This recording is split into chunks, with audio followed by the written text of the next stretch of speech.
पिछले कुछ सालों में हमने देश की ऑपोजिशन पार्टीज के लीडर्स को बार बार ये कहते जरूर सुना होगा, मोदी अगर फिर से आए तो नए चुनाव होंगे और डिक्टेटरशिप आए। Modi is a dictator, a man worse than Hitler, Kumaraswamy told the supporters today. Now Modi want to be a dictator of India. He want to rule every state. Dictatorship चलছে, presidential form of government. अगर मोदी और अमित शाह की जोड़ी 2019 में दोबारा बन गई, इस देश में चुनाव बंद करा देंगे जो हिटलर ने किया था। मोदी और अमित शाह की वही मंशा है। How are you enjoying the onset of dictatorship in India? Are you enjoying it? लोकतंत्र की जो मौत हो रही है। और हमारे कुछ अति बुद्धिमान सोशल मीडिया इन्फ्लुएंसर्स को भी हमने चिल्लाते हुए जरूर सुना होगा। So your answer to my question is Narendra Modi a dictator? Was of course he's a dictator. Yes.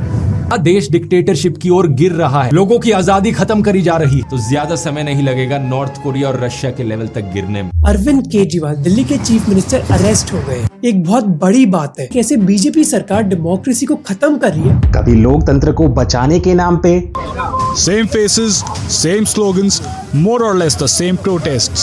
Just another day in parliament in order to save democracy. गणतंत्र लोकतंत्र के लिए अत्यंत दयनीय है। मोदी शाही चलाने के लिए, लोकतंत्र का गला घोटने के लिए विपक्ष विहीन कर दी जाए सदन। राहुल गांधी और सोनिया गांधी के नेतृत्व में कांग्रेस का लोकतंत्र बचाओ मार्च निकल चुका है, जहां पे गिरफ्तारी देंगे। तो कभी फ्रीडम ऑफ स्पीच के नाम पर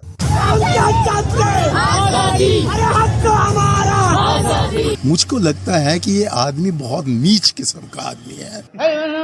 बिजली आई, बिजली मिली तो बिजली। अरे मोदी जी ठीक से बोलो, नहीं तो नस फट जाएगा। इन लोगों ने बार बार भारत की इमेज को खराब करने की बहुत कोशिश की है। देखिए दोस्तों, ये ऑपोजिशन पार्टीज के लीडर्स और उनके सोशल मीडिया इन्फ्लुएंसर्स बेवकूफ नहीं है। इनफैक्ट ये बहुत ही स्मार्ट है और बहुत ही स्मार्ट तरीके से अपना एजेंडा रन करते हैं। ऐसा बिल्कुल भी नहीं है कि इन लोगों को डिक्टेटरशिप का मतलब पता नहीं है। इतिहास ये हमसे कहीं ज्यादा जानते हैं। बस आम जनता के सामने एक टूल किट की तरह ये लोग झूठ बोलते हैं, बार बार झूठ बोलते हैं और लोगों को मिसगाइड करने का काम करते हैं। दुनिया का इतिहास डिक्टेटर्स की कहानियों से भरा हुआ है, जिनकी तानाशाही के किस्से इतिहास की किताबों में मासूम लोगों के खून से लिखी हुई है। अब जैसा कि मैंने पहले कहा, हमारे इंटेलिजेंट ऑपोजिशन लीडर्स और over intelligent social media influencers इतिहास हमसे कहीं ज्यादा अच्छे से समझते हैं। तो आज का ये वीडियो आपके और मेरी जैसी आम जनता के लिए है, ये समझने के लिए कि एक तानाशाह एक्चुअल में होता क्या है। तो दोस्तों वीडियो शुरू करते हैं, एंड तक बने रहिएगा।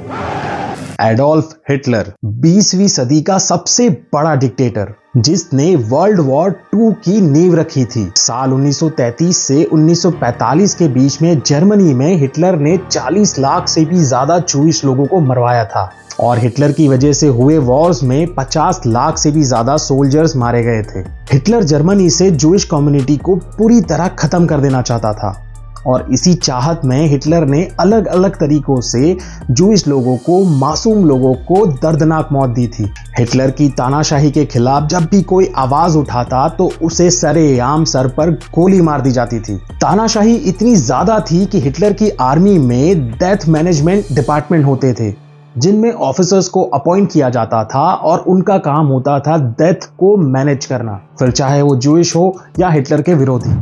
तो दोस्तों अब बात करते हैं नरेंद्र मोदी की तानाशाही की। भारत में साल 2014 से 2024 के बीच में नरेंद्र मोदी की वजह से कितने जेनोसाइड्स हुए हैं? 0। नरेंद्र मोदी और उनकी गवर्नमेंट को क्रिटिसाइज करने वाले कितने लोगों को मारा गया है? 0। नरेंद्र मोदी को दिन रात गालियां देने वाले, उनके ऊपर बेबुनियाद आरोप लगाने वाले और यहाँ तक कि उनको जान से मारने की धमकी देने वाले कितने लोगों को फांसी पर लटकाया गया है? 0। वाह मोदी जी वाह, ना धर्म के नाम पर आपने किसी को मारा, ना अपने विरोधियों को आपने कुचला, यहाँ तक कि आपको जान से मार देने की धमकी देने वालों को भी आपने नहीं लटकाया। ये गलत है मोदी जी, तानाशाही के नाम पर ये कलंक है।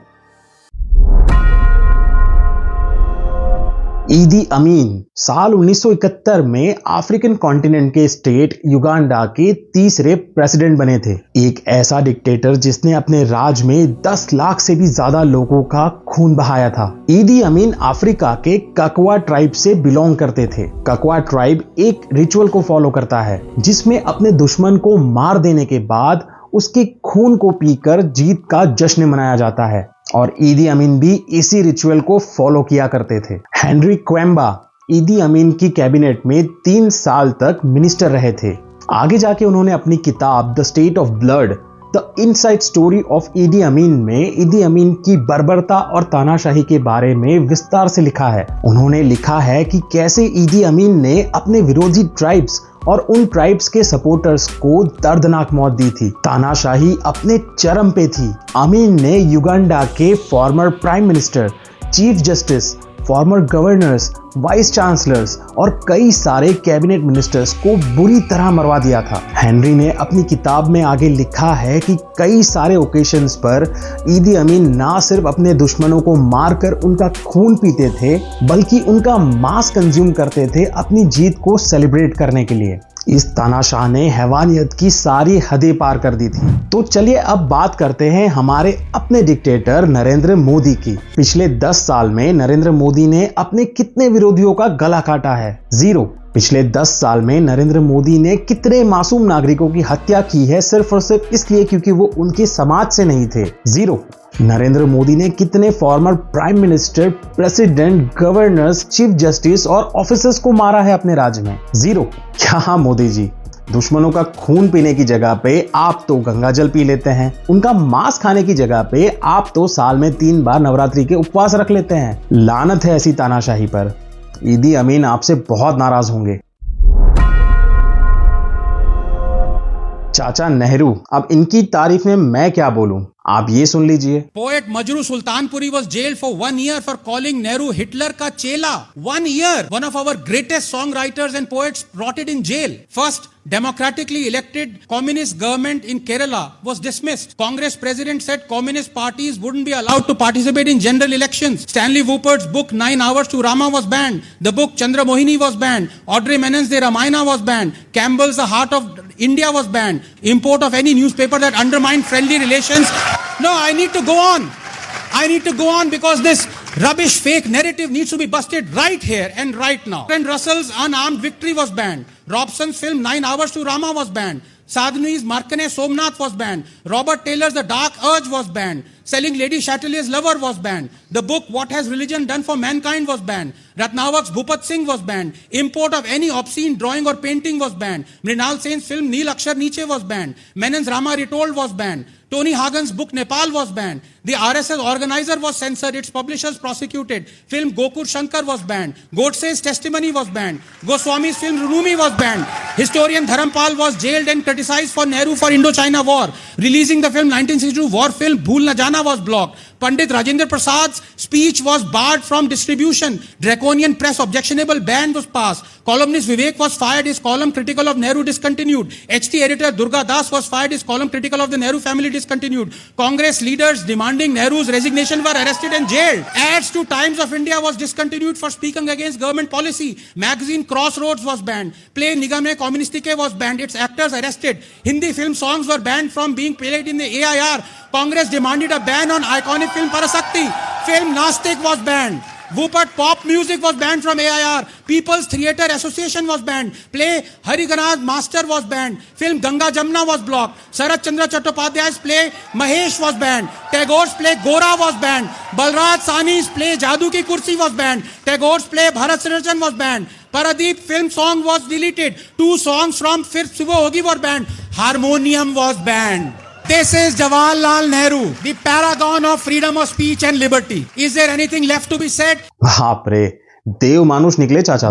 तो अब बात करते हैं नरेंद्र मोदी ने अपनी तानाशाही में किन किन चीजों को बैन किया है। ट्रिपल तलाक बैन, मुस्लिम महिलाओं को सम्मान और समानता का अधिकार दिया। आर्टिकल 370 को एब्रोगेट किया गया और जम्मू एंड कश्मीर को भारत की मुख्य धारा से फिर जोड़ा गया। कानूनी असमानता को खत्म करने के लिए यूनिफॉर्म सिविल कोड को इंट्रोड्यूस किया गया। बीफ बैन कानून में सख्ती लाकर देश के कई राज्यों में सालों से पीड़ित हो रही धार्मिक और सांस्कृतिक भावनाओं को सम्मानित किया गया। गैर कानूनी धर्म परिवर्तन को रोकने के लिए एंटी कन्वर्जन लॉ को सख्ती से लागू किया गया। CAA लागू करके पाकिस्तान, बांग्लादेश और अफगानिस्तान से पलायन करने को मजबूर पीड़ित हिंदू, सिख और ईसाई धर्म के लोगों को भारत की नागरिकता देने का प्रावधान किया गया। डिजिटल मीडिया रेगुलेशंस में सख्ती लाकर भारत के खिलाफ प्रोपेगेंडा फैलाने वाले डिजिटल प्लेटफॉर्म्स पर लगाम लगाई गई।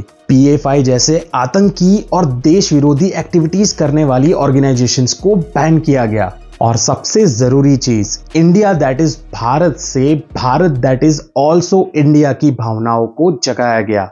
पर एक मिनट, इतने सारे बैन मोदी जी ने लगाए, पर ये सब तो देश हित में है। एक बार फिर से लानत है ऐसी तानाशाही पर। साल 1971 में farmer prime minister of India Indira Gandhi पर कैंपेनिंग के दौरान अपने फायदे के लिए पब्लिक प्रॉपर्टी का मिसयूज करने का आरोप लगा।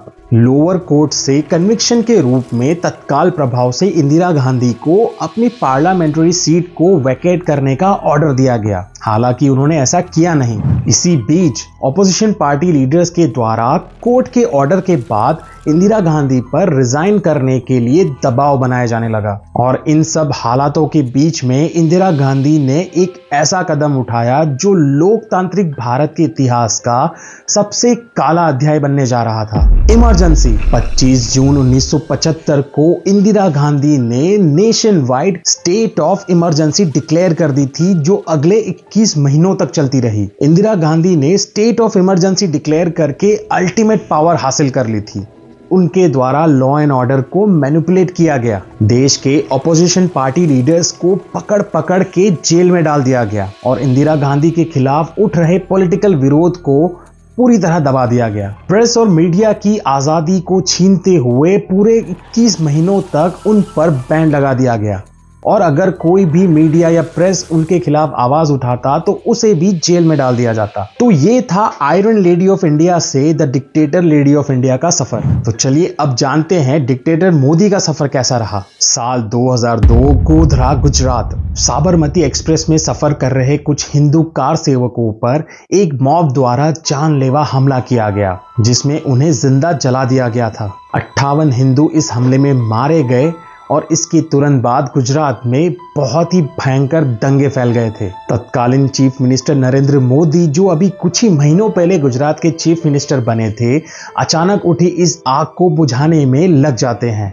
4 महीनों तक चले इन दंगों में 2000 से ज्यादा लोग मारे जाते हैं, हजारों लोग घायल होते हैं और बेघर हो जाते हैं। तब सेंट्रल में कांग्रेस UPA की सरकार थी, जिनके द्वारा नरेंद्र मोदी पर बार बार ये इल्जाम लगाया जाता रहा कि इन दंगों के पीछे नरेंद्र मोदी का ना सिर्फ हाथ था, बल्कि उन्होंने मुस्लिमों को टारगेट किया था। CBI और उनकी स्पेशल इन्वेस्टिगेशन टीम को नरेंद्र मोदी के पीछे लगाया गया और अगले 10 साल तक ये इंक्वायरी चलती रही। आपकी जानकारी के लिए बता दूं कि साल 2012 में सुप्रीम कोर्ट ऑफ इंडिया ने नरेंद्र मोदी को अपने ऊपर लगे सारे आरोपों से बरी कर दिया था। केस को कंक्लूड करते हुए सुप्रीम कोर्ट ने यह भी कहा कि नरेंद्र मोदी ने गुजरात के चीफ मिनिस्टर रहते हुए अपनी बेस्ट कैपेसिटी में दंगों को रोकने की पूरी कोशिश की थी।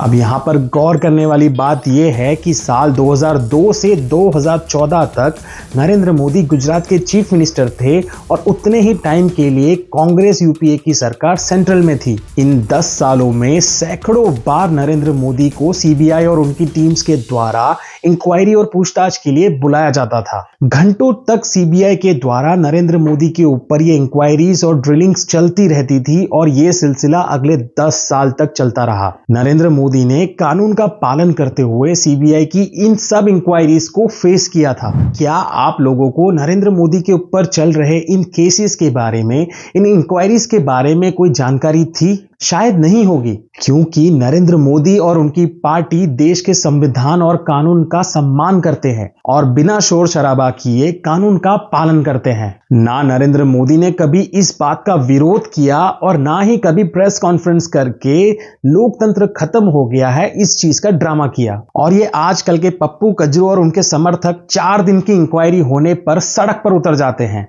और हाय लोकतंत्र मर गया, हाय देश डूब गया, हाय संविधान खत्म हो गया के नारे लगाने लगते हैं। ये चलाएंगे देश को। तो अब इन कंपैरिजन अगर अपनी डिक्टेटर लेडी की तरह नरेंद्र मोदी ने भी अगर अपने देश को इमरजेंसी में नहीं झोंका है तो फिर नरेंद्र मोदी जी आपने क्या ही किया है। लानत है आपकी तानाशाही पर। दोस्तों, जैसे मैंने पहले कहा, इतिहास डिक्टेटर्स और उनकी तानाशाही की कहानियों से भरा हुआ है। ऐसे डिक्टेटर्स जिन्होंने धर्म और जाति के नाम पर जीनोसाइड्स किए, मानवता के मूल्यों को बर्बाद किया, सत्ता और पावर के नशे में चूर होकर देश के लोकतंत्र और पूरे के पूरे देश को ही खत्म कर दिया। तो इतिहास को समझने के बाद मेरा स्टैंड बिल्कुल क्लियर है। देश के इकोनॉमिकल, सोशल, कल्चरल और जियोपॉलिटिकल रिफॉर्म के लिए और उसकी मजबूती के लिए अगर नरेंद्र मोदी अच्छा काम कर रहे हैं तो हाँ, हमें जरूरत है ऐसे डिक्टेटर की।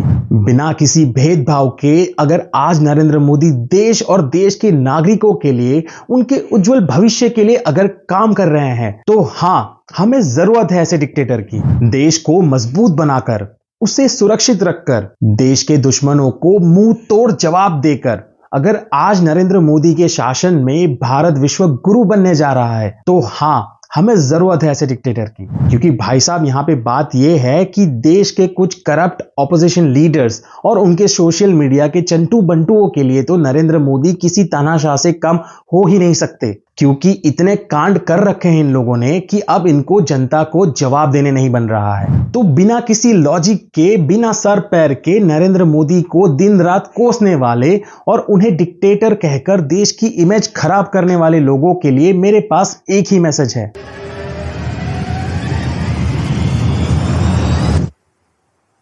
चल झूठा। बाकी आप इन अति बुद्धिमान लोगों के लिए क्या कहना चाहेंगे, अपने विचार कमेंट करके जरूर बताएं। जय हिंद दोस्तों।